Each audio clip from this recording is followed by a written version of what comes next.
जब हम और आप सो रहे थे तो महायुद्ध के खतरे की वजह से दुनिया की शक्तिशाली देशों के प्रमुखों की नींद उड़ी हुई थी। हालांकि आज सुबह यूक्रेन पर रूस के हमले को लेकर अमेरिका की तय डेडलाइन की मियाद भी खत्म हो गई है, फिर भी युद्ध का खतरा टला नहीं है। अमेरिकी राष्ट्रपति ने पहली बार दुनिया के सामने रूस को खुली धमकी दी है।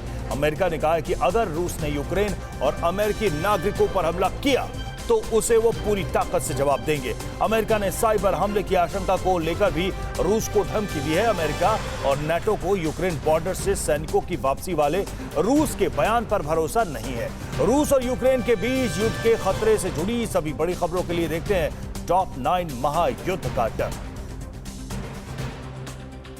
यूक्रेन पर आज सुबह 5:30 बजे रूस के हमले का अमेरिकी दावा खोखला निकला। अमेरिका की खुफिया एजेंसियों ने दावा किया था कि रूस आज सुबह 5:30 बजे यूक्रेन पर मिसाइल अटैक करेगा। हालांकि यूक्रेन बॉर्डर पर रूस की घेरेबंदी और सैन्य तैयारियों को देखते हुए अभी हमले का खतरा पूरी तरह से टला नहीं है।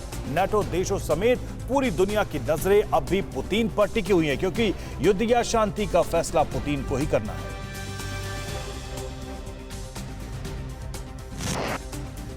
रूस और यूक्रेन के बीच जंग की आशंका और वॉर डेडलाइन से ठीक पहले अमेरिकी राष्ट्रपति बाइडेन ने रूस को सख्त लहजे में संदेश दिया है। बाइडेन ने कहा कि अगर रूसी सेना ने यूक्रेन पर हमला किया और अमेरिकी नागरिकों को नुकसान पहुंचा तो वो रूस को करारा जवाब देंगे। अमेरिकी राष्ट्रपति ने कहा कि उन्होंने पुतिन से बात की थी। रूस यूक्रेन पर हमले को तैयार है, लेकिन उसे समझना होगा कि इससे युद्ध और आगे बढ़ेगा। अमेरिकी राष्ट्रपति जो बाइडेन ने रूस को साइबर अटैक को लेकर भी कड़ी चेतावनी दी है। बाइडेन ने कहा कि वो रूस से सीधी टक्कर नहीं चाहते। अगर रूस ने उसके और उसके सहयोगी देशों में साइबर अटैक किए तो अमेरिका इसका माकूल जवाब देगा। अमेरिका नाटो की हर तरह से रक्षा करने को प्रतिबद्ध है। बाइडेन ने कहा कि पुतिन से कूटनीतिक बातचीत जारी है। उन्होंने कहा कि अगर रूस ने हमला किया तो यूरोप में गैस का संकट भी बढ़ेगा।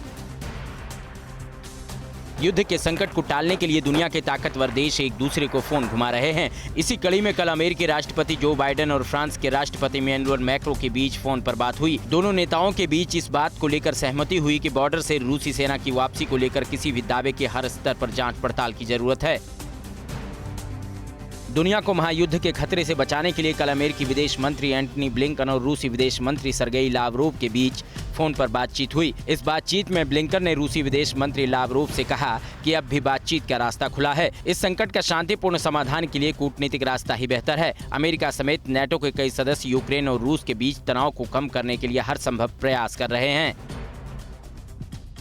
अमेरिकी विदेश मंत्रालय के प्रवक्ता जेड तरार ने टीवी 9 भारतवर्ष से बातचीत में कहा है कि अगले 24 से 48 घंटे में यूक्रेन पर रूस हमला कर सकता है। उन्होंने कहा कि अगर युद्ध हुआ तो ये जंग पूरे यूरोप में फैल सकता है। जेड तरार ने कहा कि अमेरिका अपने मित्र देशों की सुरक्षा को लेकर प्रतिबद्ध है। एक तरफ दुनिया रूस को यूक्रेन पर हमले से रोकने के लिए कूटनीतिक हथियार का इस्तेमाल कर रही है, तो वहीं दूसरी ओर अमेरिका बातचीत की संभावना के साथ युद्ध होने पर जवाबी कार्रवाई की भी तैयारी कर रहा है। यूक्रेन पर रूसी हमले के खतरे को देखते हुए अमेरिकी एयरफोर्स के सर्विलांस और फाइटर प्लेन यूक्रेन के हवाई क्षेत्र में उड़ान भर रहे हैं। अमेरिका पहले से ही यूक्रेन के करीब कई फाइटर जेट्स को तैनात कर चुका है। यूक्रेन की 3 तरफ से घेरेबंदी के लिए रूस ने क्रीमिया में भी मिलिट्री एक्सरसाइज किया।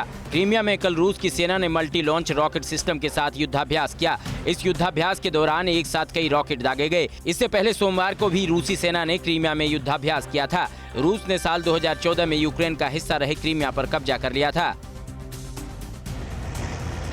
यूक्रेन की घेरेबंदी के लिए रूस कुछ महीने पहले ही बेलारूस में अपना सैन्य ठिकाना बना लिया था। यहां से यूक्रेन पर हमले के लिए रूस की सेना ने कल बेलारूस की सेना के साथ संयुक्त बैलिस्टिक ग्रुप मिसाइल का टेस्ट किया। इस संयुक्त युद्धाभ्यास में दोनों देशों की सेनाओं ने 60 किलोमीटर से ज्यादा की दूरी तक के अपने टारगेट को नष्ट किया। इस सैन्य ठिकाने से यूक्रेन की सीमा महज 100 किलोमीटर दूर है।